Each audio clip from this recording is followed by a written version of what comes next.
दिसंबर 2003 की बात है। केंद्र में अटल बिहारी वाजपेयी की सरकार थी और सुषमा स्वराज स्वास्थ्य मंत्री थी। उसी समय वाजपेयी कैबिनेट ने एक ऐतिहासिक और कड़ा फैसला लिया। नकली दवाएं बनाने को सामूहिक हत्या के प्रयास के रूप में देखा जाएगा और दोषियों को मौत की सजा तक दी जा सकेगी। सुषमा स्वराज इसे कठोर लेकिन जरूरी विधेयक को संसद में लाने वाली थी, जिसमें न सिर्फ नकली दवाएं बनाना बल्कि उनका वितरण और बिक्री भी संज्ञेय था। जमानती अपराध घोषित किए जाने की तैयारी थी। हालांकि यह विधेयक संसद की स्थायी समिति के पास भेजे जाने के बाद कभी कानून नहीं बन सका। समय के साथ यह मामला ठंडे बस्ते में चला गया। आज भी जब देश के कई राज्यों जैसे मध्य प्रदेश और राजस्थान में जहरीली कफ सिरप से 14 से ज्यादा बच्चों की मौत हुई है, तब एक बार फिर सुषमा स्वराज के उस विधेयक की याद ताजा हो गई है। काश उस समय यह कानून बन गया होता तो शायद ये मासूम आज हमारे बीच होते। क्या था उस विधेयक में जो उसे बना सकता था दुनिया के लिए मिसाल।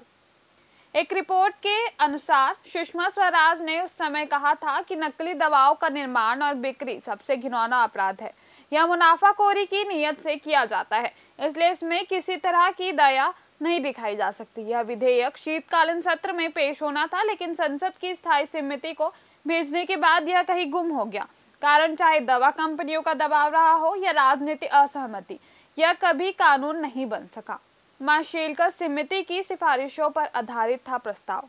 इस विधेयक का आधार था आरए माशेलकर की अध्यक्षता वाली समिति की सिफारिशें। सुषमा स्वराज ने कहा था कि सरकार इससे देश से किया गया अपना वादा निभा रही है। इसके साथ ही वाजपेयी सरकार ने पेटेंट अधिनियम 1970 में संशोधन को भी मंजूरी दी थी, ताकि भारत डब्ल्यूटीओ के TRIPS समझौते के अंतर्गत अपने दायित्व को पूरा कर सके। यह बदलाव इसलिए भी जरूरी था क्योंकि जनवरी 2005 से उत्पादन पेटेंट प्रणाली लागू होनी थी। नकली दवा बनाना हत्या से बड़ा अपराध है। यह लाइन थी सुषमा स्वराज की। बीबीसी को दिए गए एक इंटरव्यू में सुषमा स्वराज ने कहा था कि नकली दवाएं बनाना हत्या से भी बड़ा जुर्म है, क्योंकि एक हत्यारा केवल एक व्यक्ति की जान लेता है, लेकिन नकली दवा बनाने वाला सामूहिक हत्या का दोषी होता है। इसलिए ऐसे अपराधियों को मृत्युदंड देने का प्रावधान जरूरी है। दवा की असली कीमत से अधिक बेचने पर भी सजा। इसी प्रस्तावित विधेयक में यह भी जोड़ा गया था कि अगर कोई दवा को उसी असली कीमत से ज्यादा पर बेचता है तो यह भी कानून अपराध माना जाएगा। इसके अलावा सरकारी स्वास्थ्य सेवाओं को बेहतर बनाने के लिए प्राइवेट डॉक्टरों को भी इस व्यवस्था में शामिल करने पर विचार हो रहा था। आज की जरूरत कल की चेतावनी।